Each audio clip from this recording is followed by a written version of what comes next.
República Dominicana, ubicada en las Antillas Mayores, La Española, poblada con 10 millones de habitantes, el 90% de estos hispanohablantes. Actualmente se elige por una democracia representativa, pero si volvemos en su historia nos encontramos una dura dictadura anticomunista entre 1930 y 1961, sumiendo el Estado en el pánico. Pero, ¿cómo afectó esta a la literatura del país?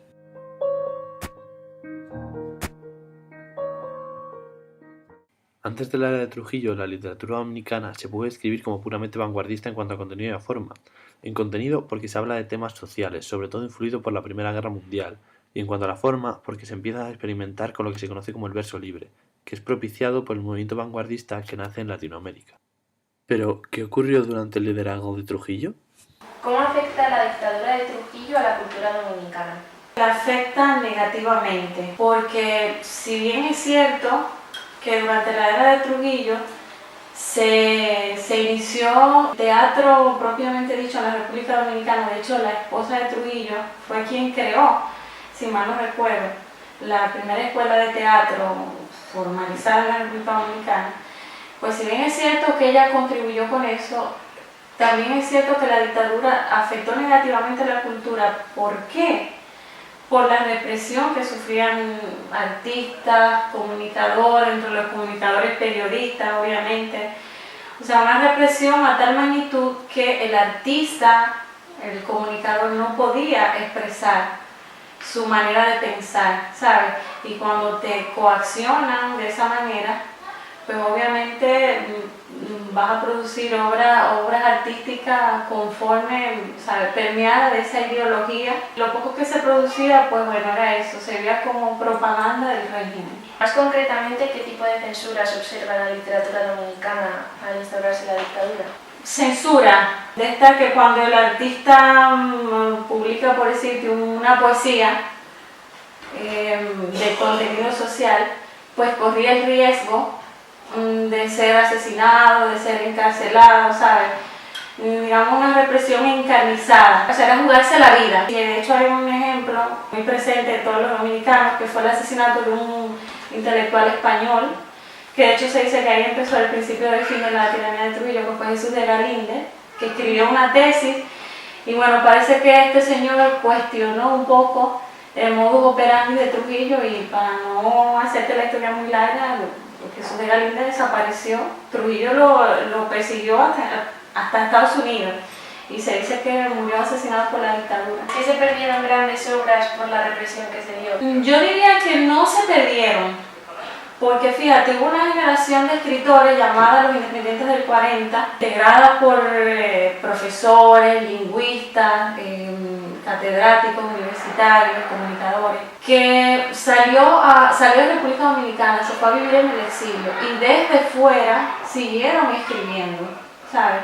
Y esas obras, claro, una vez Trujillo muere, obviamente entran a manos de los dominicanos con más facilidad, pero aún así, antes de la muerte de Trujillo, pues yo diría que no se perdieron tantas. Que se produjo menos, sí, porque como te dije, los intelectuales que quedaron en la isla, pues sabían que no podían extralimitarse en sus temas. La dictadura también favorece la creación, como dices, de obras de quien se exilia como de quien permanece sufriendo la dictadura.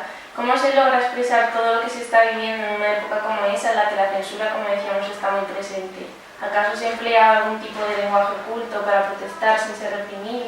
Según el compendio de obras literarias con que cuenta la República Dominicana, producidas durante la dictadura de Trujillo, pues vuelvo y te digo, no te puedo decir que se empleaba una terminología, digo yo, subliminal o con un aspecto connotativo para denunciar los males. Es que los escritores que quedaron en la República Dominicana, bueno, aparte de que la dictadura no censuraba, se autocensuraban a sí mismos, quizás por temor, ¿sabes? Es que no hubo producción literaria que contar, o sea, producción literaria hecha en República Dominicana que de alguna manera denunciara los males que se están viviendo en esa época.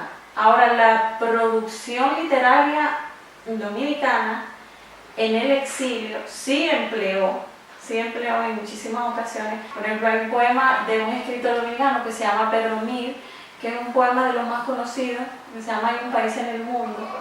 Y bueno, él ahí describe de una manera magistral una isla oriunda de la noche, que todo el mundo la pisotea, una isla donde los hombres tienen títulos pero viven en silencio, pero en ningún momento dice que esa isla es República Dominicana. Uno lo deduce porque el autor es dominicano, pero esa isla podía ser cualquier otra isla del Caribe. O sea que sí, los que escribían desde fuera sí empleaban, digamos, esa forma de escribir. ¿Y cómo evoluciona la literatura una vez que termina la dictadura? ¿Vuelve a sus orígenes o sufre un nuevo renacimiento? Pues mira, vuelve un poco a los orígenes con el tema de lo social. Y después de eso hubo lo que se conoce el boom de la novela del dictador, que es un compendio de obras literarias donde se relatan todas las atrocidades que cometió el régimen durante esos 31 años. Y yo diría que sí, que vuelve a sus orígenes porque se retoma otra vez el tema social en la literatura dominicana, ¿sabes? Diría que sí, que vuelve a sus orígenes en ese sentido. Y con el tema del vanguardismo, pues también, bueno, que nunca se perdió, porque cuando hablamos de vanguardismo, sobre todo en la literatura dominicana, lo que yo te dije al principio, pues lo enfoqué desde el punto de vista formal, ¿sabes? Más que todo. O sea, esa parte formal nunca, digamos, que se abandonó durante la dictadura. Lo que se abandonó y luego se retoma es lo del contenido, el fondo. En ese periodo posterior a la dictadura, ¿existen obras de literatos que protesten sobre lo que había ocurrido que en su momento no pudieron protestar? Sí, sí, claro que sí. Existen y de hecho hay muchas de esas obras, bueno, no necesariamente de escritores dominicanos, pero sí hay muchas de esas obras, de hecho se han llevado a la pantalla grande, al cine, pero sí, la respuesta es que sí. Luego, en ese periodo post-tiranía, pues sí, el escritor dominicano, pues de hecho todos esos escritores que por razones ideológicas salen de República Dominicana, regresan tras la muerte de Trujillo. Y como te dije, todas esas obras que escribieron en el exilio porque desde lejos sí que podían, o sea, porque de alguna manera se sentían seguros.